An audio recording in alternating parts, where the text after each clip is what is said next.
If you're over 60 or even 50, I'm going to show you 3 vitamins that are going to help you rebuild leg strength fast. It's important if you are past your physical prime that you start taking these vitamins. As we age, our muscle mass decreases. You can see it here in this chart. And so what you want to do is take steps to prevent this from happening to you. So let's look at the data. I'm going to show you 3 vitamins that I recommend you take every single day to preserve your lean body mass, to make sure that you have healthy bones, to make sure that you don't break a hip, because many people who break a hip actually die within 12 months of breaking their hip. So this is really, really important. Let's dive into the data.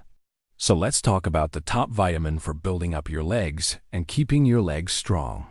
Now, 1. Vitamin D. Now, there has been a lot of data that's come out recently that is showing that not only does vitamin D help build muscle, but also vitamin D helps decrease inflammation. One study, which I'll link down below, looked at people who were severely vitamin D deficient. They gave them 33,000 IU of vitamin D daily for a year, compared them to another group of people who received placebo. What they found was an increase in lean body mass in the group that was receiving vitamin D, but no change in the placebo group. Now, you might be saying, well, how much vitamin D do I need? And it depends. If you're older, like above 70, I recommend taking about 20,000 international units daily. Now, some people will say, well, that's too much. The Mayo Clinic says you shouldn't take more than 1,000 international units. That's nonsense. The data doesn't support that.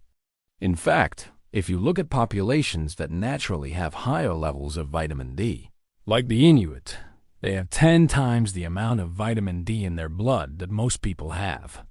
And yet they don't have any problems with hypercalcemia. They don't have kidney stones. They don't have any problems with calcification in their arteries. The data just does not support that. In fact, one meta-analysis, which I'll link down below, showed that taking higher doses of vitamin D, upwards of 20,000 international units, did not increase the risk of getting kidney stones or hypercalcemia or calcification in your arteries. So if you're older than 70, take 20,000 IU.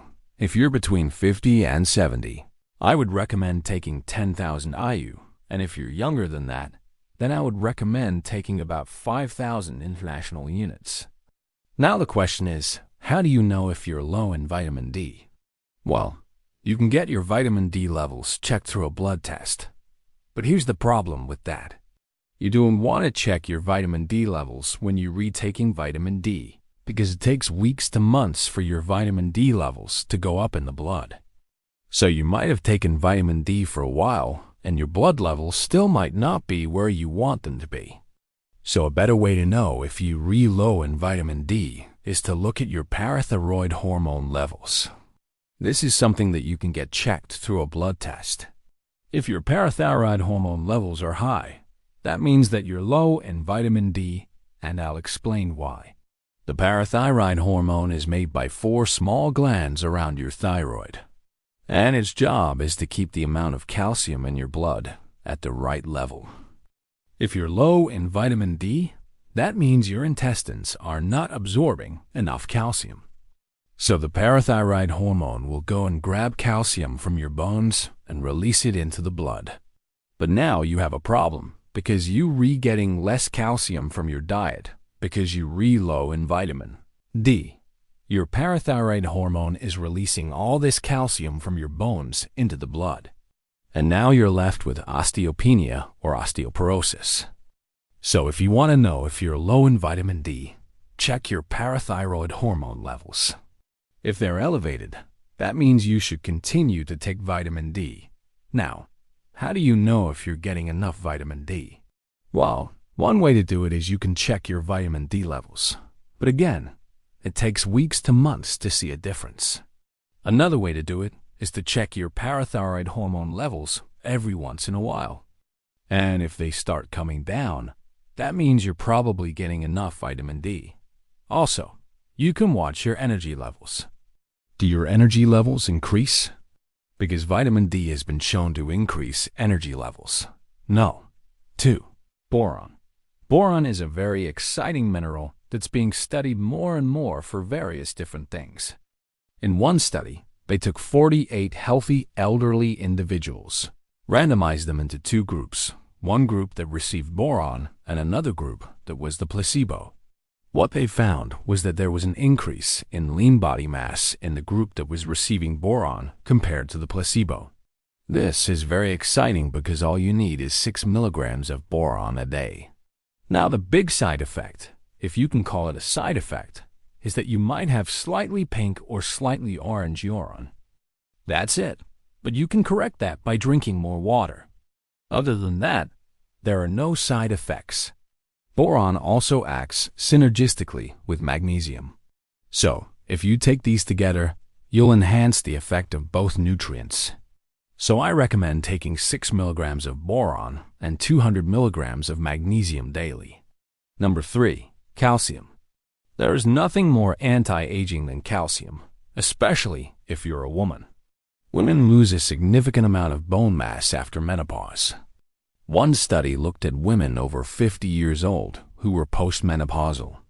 They were given calcium and vitamin D, and what they found was an increase in lean body mass and fat-free mass, which is essentially the same thing as lean body mass. Now you might be saying, well, how much calcium should I take? And it really depends on whether or not you're getting enough calcium in your diet. You can get your calcium levels checked through a blood test. However, I wouldn't recommend checking your calcium levels because if your calcium levels are low, that means that you might have a problem with your parathyroid hormone, which I mentioned earlier. So I think it's better to focus on increasing your dietary intake of calcium, making sure that you're getting enough calcium in your diet. If you're not, then supplement with calcium. How much calcium should you take? I recommend you take about 1,000 milligrams daily, but I would take it in smaller amounts throughout the day. So I would take about 250 to 500 milligrams in the morning, another 250 to 500 milligrams in the afternoon. Why? Because calcium absorption is highest in the morning. It's lowest at night. And you also don't want to take too much calcium at one time, because that can cause gastrointestinal upset. So you want to space it out through the day. Also, if you're taking calcium, it's important to take vitamin D with it.